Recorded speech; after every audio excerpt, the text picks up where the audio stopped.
अब हम लोग इक्वेटोरियल पोजीशन, ये डायपोल है, जैसा कि अभी हम लोग चर्चा किए डायपोल किसको कहते हैं, अगर दो चार्ज को कुछ डिस्टेंस से सेपरेट कर दे तो वो सिस्टम जो बनता है उसी सिस्टम को हम लोग डायपोल के नाम से हम लोग जानते हैं। किस नाम से जानते हैं? डायपोल के नाम से जानते हैं। बहुत बढ़िया, बहुत अच्छा। चलो अब होगा क्या कि हम लोग एक्सियल वाला पॉइंट, यानी कि ये लाइन जो है ना, इस लाइन को एक्सियल लाइन कहते हैं। तो एक्सियल लाइन पर एक पॉइंट पकड़े हम लोग और हम लोग इलेक्ट्रिक फील्ड इंटेंसिटी निकाले। इस पोजीशन की वजह से इलेक्ट्रिक फील्ड इंटेंसिटी कुछ होगा, सॉरी इस चार्ज की वजह से इलेक्ट्रिक फील्ड इंटेंसिटी होगा और इस चार्ज की वजह से भी कुछ इलेक्ट्रिक फील्ड इंटेंसिटी होगा। दोनों का इलेक्ट्रिक फील्ड इंटेंसिटी निकाल के हम लोग सम कर देंगे तो मेरा टोटल इलेक्ट्रिक फील्ड इंटेंसिटी आ जाएगा। बहुत अच्छा। अब हमको करना क्या है? अब हमको करना है इसका यहाँ पर एक परपेंडिकुलर लाइन, सेंटर से, डायपोल का सेंटर से हम लोग एक परपेंडिकुलर लाइन ड्रॉ करेंगे। अब उसी परपेंडिकुलर लाइन पर एक पोजीशन जो होगा ना, यानी कि जिस लाइन को क्या कहते हैं? इक्वेटोरियल लाइन कहते हैं। और इसी इक्वेटोरियल लाइन पर हमको electric field intensity find out करना है, क्या होगा। ठीक है ना। चलो फिर हम लोग बात करेंगे electric field intensity due to dipole at equatorial position या इक्वेटोरियल पॉइंट। चलो फिर उसके लिए हमको सिस्टम तैयार करना होगा। तो हम लोग करेंगे क्या? हम लोग करेंगे ये कि अगर मेरे पास एक चार्ज, नेगेटिव चार्ज यहाँ पर कौन सा चार्ज? नेगेटिव चार्ज, और यहाँ पर कौन सा चार्ज? यहाँ पर पॉजिटिव चार्ज। इसको अलग कलर से दिखाते हैं, ठीक है ना। यहाँ पर कौन सा चार्ज? यहाँ पर मेरा एक पॉजिटिव चार्ज है, एक नेगेटिव चार्ज और एक क्या है? पॉजिटिव चार्ज है। ठीक है, बहुत अच्छा। हम लोग इसको कुछ डिस्टेंस से सेपरेट करते हैं, डिस्टेंस से इसको सेपरेट कर देते हैं। डिस्टेंस कितना ले लेते हैं? 2l distance. कितना डिस्टेंस है? 2l distance. इसका यहाँ पर कुछ सेंटर होगा, इस जगह पर इसका कुछ क्या है? सेंटर है। और सेंटर से हम लोग को लाइन ड्रॉ करना है। सेंटर से क्या ड्रॉ करना है? एक लाइन ड्रॉ करना है। सेंटर से ऐसा ऐसा ऐसा ऐसा ऐसा लाइन ड्रॉ कर देंगे। इसी लाइन को हम लोग क्या बोलते हैं? इसी लाइन को हम लोग बोलेंगे क्या? इस लाइन को हम लोग बोलेंगे इक्वेटोरियल लाइन कहेंगे। और इसी इक्वेटोरियल लाइन पर हम लोग कोई पॉइंट पकड़ेंगे। उसी पॉइंट पर हमको क्या करना है? इसी पॉइंट P पर, इसी पॉइंट P पर, यहाँ पर एक पॉइंट पकड़ लेते हैं। इसी पॉइंट P पर अपने को निकालना इलेक्ट्रिक फील्ड इंटेंसिटी कितना आएगा, ठीक है ना, इस डायपोल की वजह से। चलो तो हम क्या करेंगे? हमको करना है क्या? देखो क्या करेंगे। सबसे पहले यहां से अगर हम लोग इसका डिस्टेंस नापे तो डिस्टेंस से हम लोग यहां से एक लाइन ड्रॉ कर सकते हैं, यहां से भी इसका हम लोग एक लाइन ड्रॉ कर सकते हैं। चलो ड्रॉ कर लिए हम लोग, एक लाइन ऐसे ड्रॉ कर ली। अब ये जो डिस्टेंस है ना, ये पॉइंट जो पकड़े, इसका नाम ले लो P, इसका नाम ले लो A, इसका नाम ले लो B। A है, ये B है और ये क्या है? P बिंदु। बहुत अच्छा, बहुत अच्छा। अब यहां पर क्या ले लेते हैं? O ले लेते हैं। क्लियर है ना। चलो अब बता इसका डिस्टेंस कितना लेंगे? इसका डिस्टेंस मान लेते हैं x डिस्टेंस पर। कितने डिस्टेंस पर है ये? x डिस्टेंस पर। तो P बिंदु, P पॉइंट पर इलेक्ट्रिक फील्ड इंटेंसिटी इसके वजह से भी होगा, पॉजिटिव चार्ज की वजह से भी होगा और नेगेटिव चार्ज की वजह से भी होगा। दोनों चार्ज की वजह से इलेक्ट्रिक फील्ड इंटेंसिटी निकाल के दोनों का सम कर दो, वही सम इलेक्ट्रिक फील्ड इंटेंसिटी इस बिंदु P यानी कि इक्वेटोरियल पोजीशन पर हमारा फाइंड आउट हो जाएगा। अब इसका एंगल कितना है? कितने एंगल, अगर इन दोनों के बीच अगर एंगल निकालेंगे तो एंगल थीटा एंगल है। यहां पर भी कितना एंगल बन रहा है? ये थीटा एंगल बन रहा है, ठीक है ना। अब बताओ यहां से अगर हम लोग एक लाइन ऐसा ऐसा इसके पैरेलल ड्रॉ करें तो क्या होगा? ये एंगल और ये एंगल, क्योंकि जान रहे हैं कि पैरेलल लाइन है तो हम लोग क्या कर सकते हैं? ये वाला एंगल भी थीटा होगा। अच्छा उसको हम बाद में करेंगे। अब देखो क्या करेंगे, देखो यहां से हम लोग देख सकते हैं, क्या देख सकते हैं? हाँ देख सकते हैं। बताओ पॉजिटिव चार्ज है तो पॉजिटिव चार्ज से लाइन निकलता है, डायरेक्शन उसका उधर की तरफ होगा। इसका डायरेक्शन किधर की तरफ होगा? इसका इधर की तरफ होगा डायरेक्शन, इसका इधर की तरफ डायरेक्शन होगा।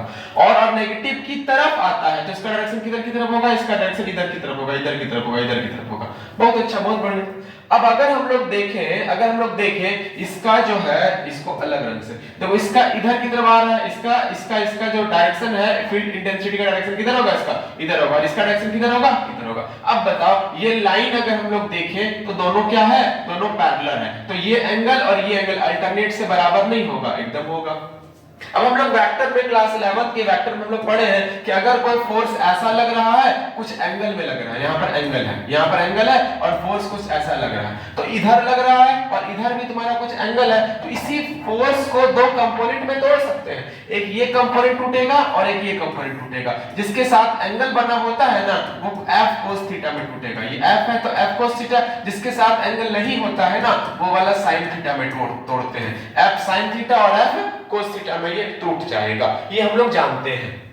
यही कंसेप्ट हम लोग यहाँ पर लगाएंगे, यही कंसेप्ट हम लोग यहाँ पर लगाना है। देखो क्या है, कैसे लगेगा ये कंसेप्ट। तो ये थीटा है, तो इसको हम लोग तोड़ नहीं सकते हैं, इसको हम लोग तोड़ नहीं सकते हैं, इसको हम लोग तोड़ेंगे, क्या तोड़ेंगे, इधर हमारा एक टूटेगा और एक इधर की तरफ टूटेगा, ठीक है ना। तो जिसके साथ थीटा है, जिसके साथ थीटा है, थीटा वाला क्या टूटेगा, अच्छा इलेक्ट्रिक फील्ड इंटेंसिटी, इसका नाम क्या ले लो, इसका नाम ले लो 1, E1, क्या बोलेंगे, E1 बोलेंगे। चलो तो क्या हो जाएगा, E1 क्या होगा, थीटा वाला क्या होगा, cos theta, E1 cos theta, और E वाला क्या होगा, ये नीचे की तरफ जो जा रहा है इसको क्या बोल सकते हैं, ये वाला क्या हो जाएगा, ये वाला हो जाएगा तुम्हारा E1 sin थीटा। समझ में आ रहा है, E1 sin थीटा, बहुत अच्छा। अब ऊपर वाला जो ये जो जा रहा है ना, ये वाला, ये जिससे हम लोग ये वाला देख सकते हैं, ये रंग से जो किया है ये वाला, इसको हम लोग बोल सकते हैं E2, क्या बोल सकते हैं इसको, E2। अब देखो ये E2 जो है ना, ये भी हम लोग, ये वाला एंगल हमारा थीटा होगा, ये एंगल भी क्या होगा, थीटा। तो बताओ ऊपर टूट रहा है, क्या टूटेगा, एक इधर टूटेगा और एक इधर, दो वेक्टर का उसका हम लोग कंपोनेंट तोड़ सकते हैं, है ना। तो बताओ इसका क्या हो जाएगा, इसका टूटेगा E2 sin theta, E2 sin theta, और इधर वाला जो टूटा है, इधर वाला क्या होगा, E2 cos theta, E2 cos theta. Clear है, चलो बहुत अच्छा। अब हम लोग इलेक्ट्रिक फील्ड इंटेंसिटी जितना भी है सबका हम लोग निकालेंगे दोनों की वजह से, किसके वजह से, दोनों की वजह से, इस पॉइंट की वजह से, बी की वजह से इलेक्ट्रिक फील्ड इंटेंसिटी E का वैल्यू कितना आएगा, और ए की वजह से इलेक्ट्रिक फील्ड इंटेंसिटी E का वैल्यू कितना आएगा। चलो तो हम लोग लिखेंगे E1, नहीं पहले हम लोग लिखेंगे electric field intensity, electric field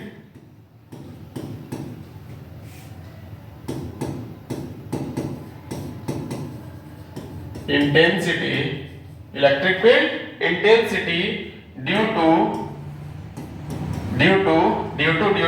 B,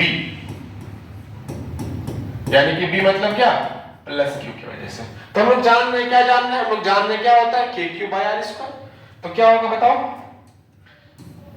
E बराबर में, E कौन सा, ये E2 की वजह से, E2 बराबर क्या होगा, बोलो KQ, और बाय में BP का स्क्वायर, BP का स्क्वायर होगा, पूरा है ये, पूरा है whole square.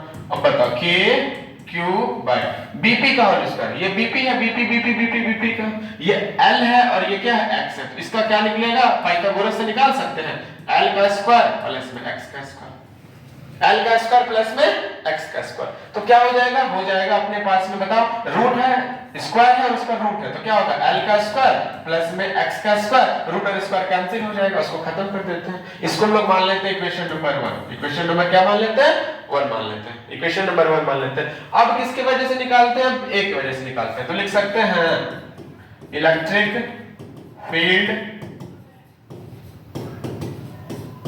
Intensity due to A, यानी कि माइनस Q की वजह से,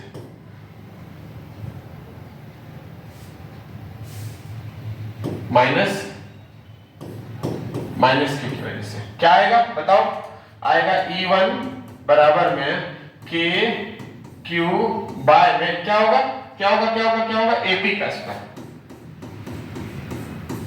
अब बताओ AP का स्क्वायर कैसे निकालेंगे हम लोग, इसका वैल्यू क्या है, L है और इसका वैल्यू क्या है, X है। तो इसका भी कितना निकल के आएगा, L का स्क्वायर प्लस में X का स्क्वायर, L का स्क्वायर प्लस में X का स्क्वायर आ जाएगा। बहुत अच्छा, बहुत बढ़िया। अब इसको थोड़ा सा साइड करते हैं और आगे चलते हैं।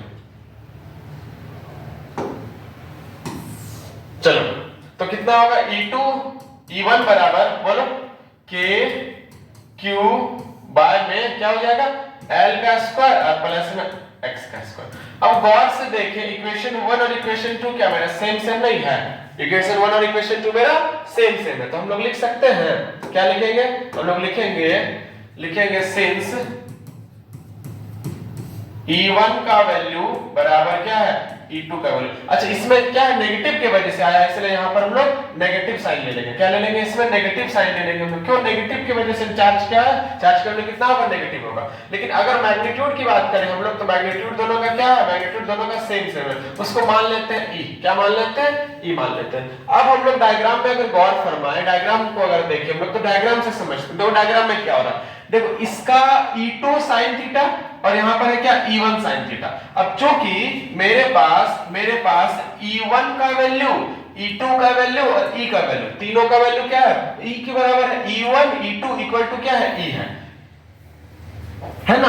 तो हम लोग नहीं लिख सकते यहाँ पर इसका वैल्यू जो है अपने पास में, इसका वैल्यू जो है अपने पास में ये वाला ऊपर की तरफ जो जा रहा है और नीचे की तरफ जो जा रहा है, ये इसको कैंसिल आउट नहीं कर देगा। ऊपर का E2 sin थीटा और नीचे का E1 sin थीटा। अगर कोई पॉइंट है इसमें इधर से भी जितना फोर्स लगाया जा रहा है उधर से भी नीचे की तरफ उतना ही फोर्स लगाया जा रहा है, तो सेम फोर्स लग रहा, तो ये पूरा कैंसिल आउट नहीं हो जाएगा। यानी कि ऊपर वाला जो कंपोनेंट है E2 sin theta E1 sin theta को कैंसिल कर देगा। तो रिजल्टेंट किसके वजह से आएगा, E1 cos थीटा और E2 cos थीटा के वजह से आएगा। समझ में आया ना। तो इन्हीं दोनों को सम करके total resultant electric field intensity अपने को निकालना है। चलो फिर हम लोग उसको स्टेटमेंट में हम लोग लिख भी लेंगे।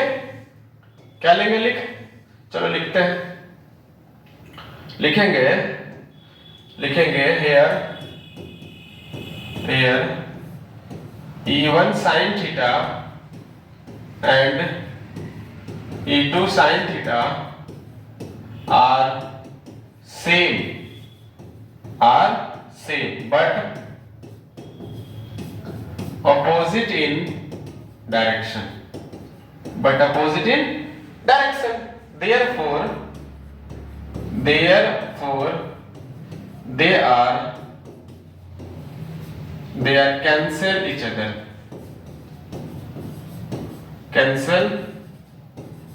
other, दोनों आपस को क्या कर दिया, कैंसिल कर दिया।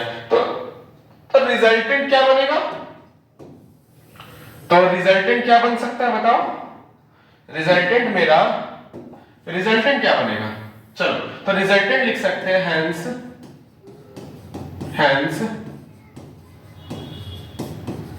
Resultant electric field intensity E resultant या ई नेट क्या हो जाएगा बताओ, E1 और प्लस क्या कर देंगे, E2 कर देंगे। अच्छा E1 E2 क्या होगा, कौन वाला होगा, नहीं E1 E2 नहीं होगा, कौन वाला होगा, रिजल्टेंट हो जाएगा क्या हो जाएगा, E1 कौन सा, E1 cos थीटा और प्लस में क्या होगा E2 cos थीटा। E2 कहां से आया, E1 कैसे आया, देखो यहां पर हम लोग देख सकते हैं, फिर से एक बार डायग्राम में देखेंगे, डायग्राम में फिर से देखें तो ये ऊपर का रिजल्टेंट नीचे का रिजल्टेंट कैंसिल, क्योंकि E1 और E2 सेम है, क्योंकि देख सकते हैं यहाँ पर इक्वेशन 1 इक्वेशन 2 क्या है, सेम है, E1 E2 सेम है, मतलब कि ऊपर का जो कंपोनेंट नीचे का component E1 sin theta E2 sin theta cancel out हो जाएगा।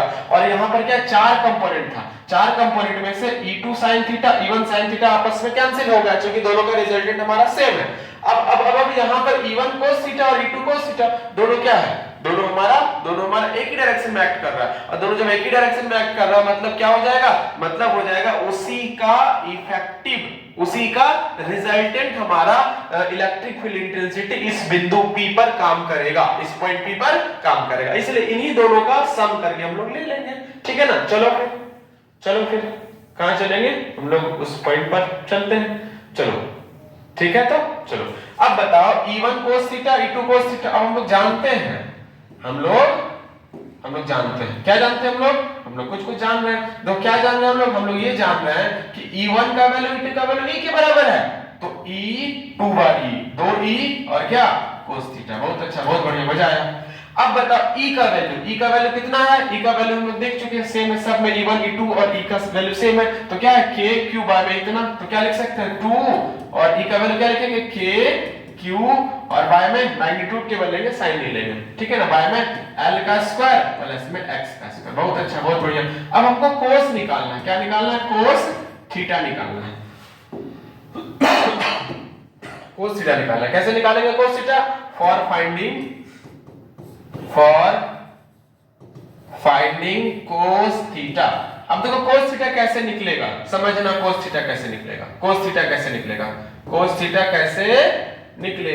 देखो cos थीटा कैसे निकलेगा, यहां पर निकालते हैं हम cos थीटा, समझोगे cos थीटा कैसे निकलेगा।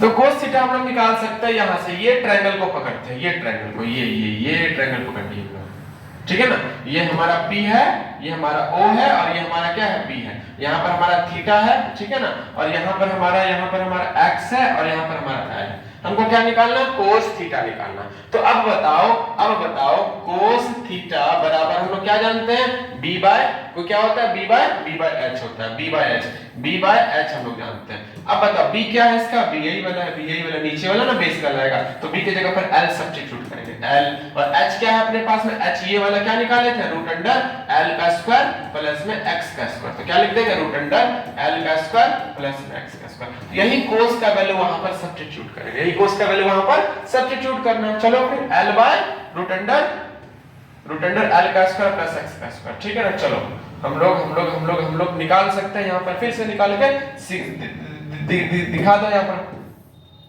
ऐसे ही था कुछ, ये थीटा था अपने पास में, है ना, यहाँ पर मेरे पास में x था, यहाँ पर अपने पास में l था। तो क्या करेंगे, कोस थीटा बराबर में b बाय h, b क्या है इसका, l है, और h क्या है इसका, ये वाला रूट अंडर l का स्क्वायर प्लस में h का स्क्वायर। इसी वैल्यू को रखना है, इसी वैल्यू को रख देना है। चलो फिर रखते हैं, तो चलो फिर रखते हैं। बताओ क्या होगा, E नेट बराबर इलेक्ट्रिक फील्ड बराबर क्या निकल के आएगा, निकल करके आएगा मेरा 2kq बाय में l का स्क्वायर प्लस में x का स्क्वायर, और यहां पर cos थीटा का वैल्यू कितना आया है, l by root under x का स्क्वायर, l का स्क्वायर प्लस में x का स्क्वायर, है ना। चलो बहुत अच्छा, बहुत बढ़िया।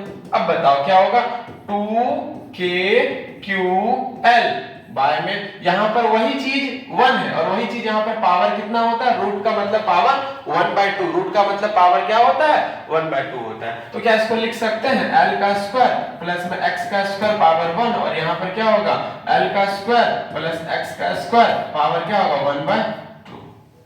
अब इसको अगर सॉल्व करें तो क्या होगा, अच्छा इसको हम लोग थोड़ा सा अरेंज कर लेते हैं, k q और 2l, और बाय में क्या होगा, l का स्क्वायर प्लस में x का स्क्वायर का पावर 3/2। बोलेगा कैसे आया 3/2, तो यहाँ पर पावर बेस सेम, तो पावर को जोड़ते हैं, 1 और हमारा 1/2 कितना होगा, 3/2 होता है ना, वही 3/2 हो गया। अब बताओ ये वाला जो टर्म हम लोग को जाना पहचाना टर्म नहीं दिख रहा है, q into 2l क्या होता है, q into 2l हम लोग जानते हैं डायपोल मोमेंट होता है। क्या होता है, डायपोल मोमेंट होता है, डायपोल का फॉर्मूला, डायपोल का मैग्नीट्यूड डायपोल मोमेंट होता है। तो हम लोग क्या नहीं लिख सकते हैं, E नेट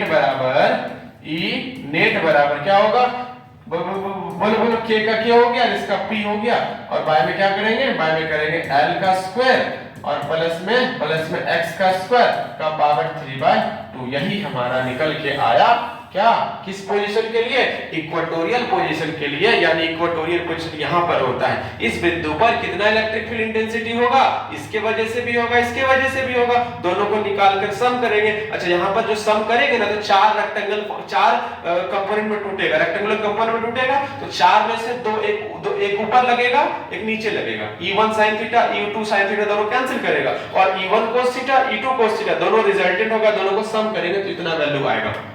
क्लियर है, तो है ना सबको। चलो अब हम लोग इसमें कुछ स्पेशल कंडीशन अगर बनाते हैं, क्या बनाते हैं, स्पेशल कंडीशन बनाते हैं। क्या स्पेशल कंडीशन बनाते हैं हम लोग स्पेशल कंडीशन बना सकते हैं फॉर आइडियल डायपोल।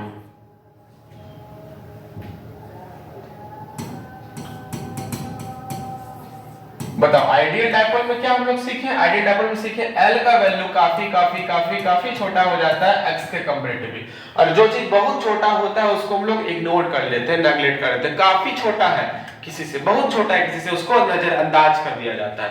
तो हम लोग भी यहाँ पर नजरअंदाज कर देंगे, नजरअंदाज कर देंगे। चलो नजरअंदाज करते हैं हम लोग इसको, ठीक है, नजरअंदाज करेंगे इसको। तो नजरअंदाज करेंगे अगर इसको तो कितना हो जाएगा, खत्म कर देंगे उसको।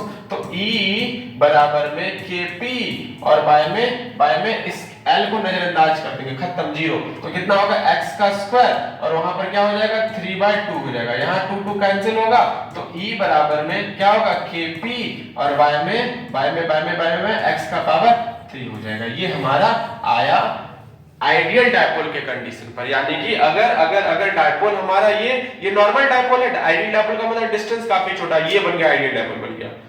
डिस्टेंस काफी छोटा कर दिए और यहाँ पर हमको निकालना है। कितना निकल के आएगा? आइडियल डायपोल के लिए ये आएगा और नॉर्मल डायपोल के लिए जब आइडियल नहीं हो, डिस्टेंस मेरा ज्यादा होगा, तब ये वैल्यू आएगा। ठीक है ना? यही था इक्वेटोरियल पॉइंट पर और यही था एक्सियल पॉइंट पर। तो हम लोग एक्सियल पॉइंट वाला देखें, ये किसका है?